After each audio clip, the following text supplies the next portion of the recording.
SprintCarUnlimited.com coming to you from Port Royal Speedway. We're here with winner Anthony Macri. Anthony, his car kind of came. You started 10th, number one. That didn't help.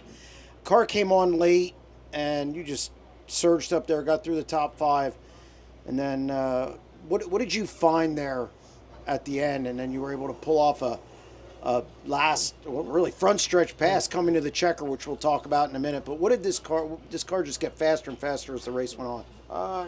We're tight in the beginning, and normally when we're tight in the beginning, we're normally pretty good at the end. And I feel like lap traffic might have kind of just played our way a little bit, and just kind of peeled down in the bottom and 1 and 2 a couple times, and felt really good, off the bottom, off of 2, and was able to actually get a run on the guys that were running the top, and that kind of just helped me get close to throw a slider or half run the middle in 3 and 4, and it's just, I don't know. I feel like we're kind of back to where we used to be. I mean, beginning of this year, we really weren't good.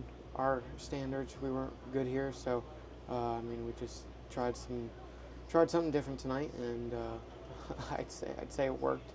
I feel like kind of back to our old self. I mean, we hot lapped at a decent position, and we heat raced well, and just had to wait for the car to kind of come to me in the future, and that it did.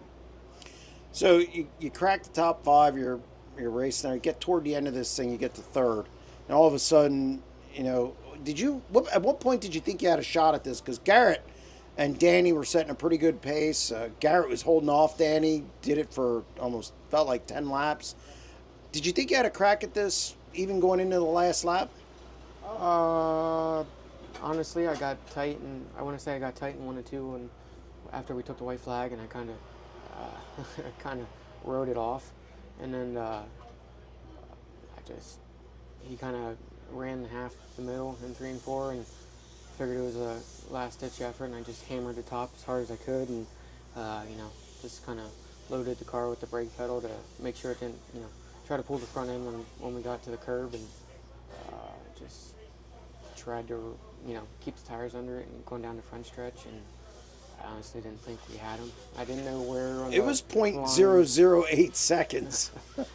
Yeah, I didn't know where the line was on the front stretch, and really didn't think we got it until I made the extra lap to really make sure, and I peeked over at the scoreboard and I saw it had us as first, but I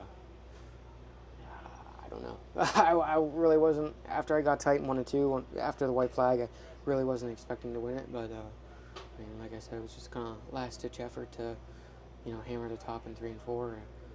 Just kind of decided a little too late to try and throw a slider on them, and luckily, circling the top paid off.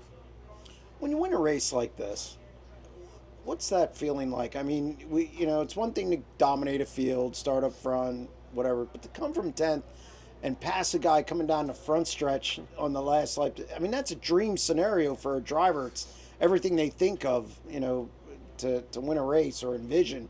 0.008 seconds.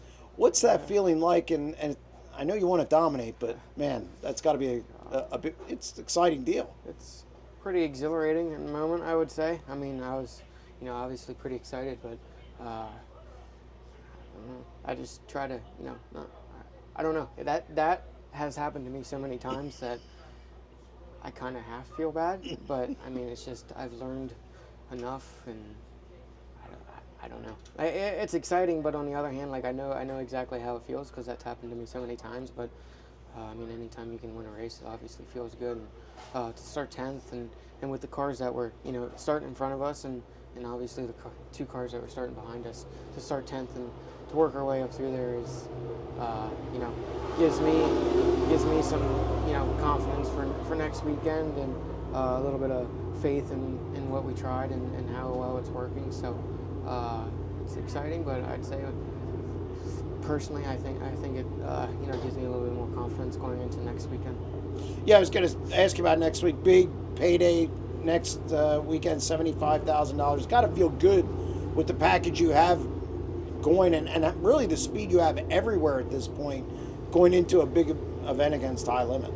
Yeah, I mean, it's definitely like I said, a confidence booster. But obviously, not all those guys were here tonight. But I feel like, Reitzel and Courtney were probably, some of our bigger, threats or what, however you want to word it, the next weekend. So, yeah, we feel good. I feel good, but obviously there's, quite a few other cars that are going to be here that, could be, just as good. I don't know. It's just, yeah, it feels good, but I'm just going to try to keep my head on straight. Racing can kick you to your knees in a matter of a race, so I don't know. Well, congratulations on the win. It was exciting for everybody, whether they were here or watching at home. So, Thank, again, congratulations. thank you.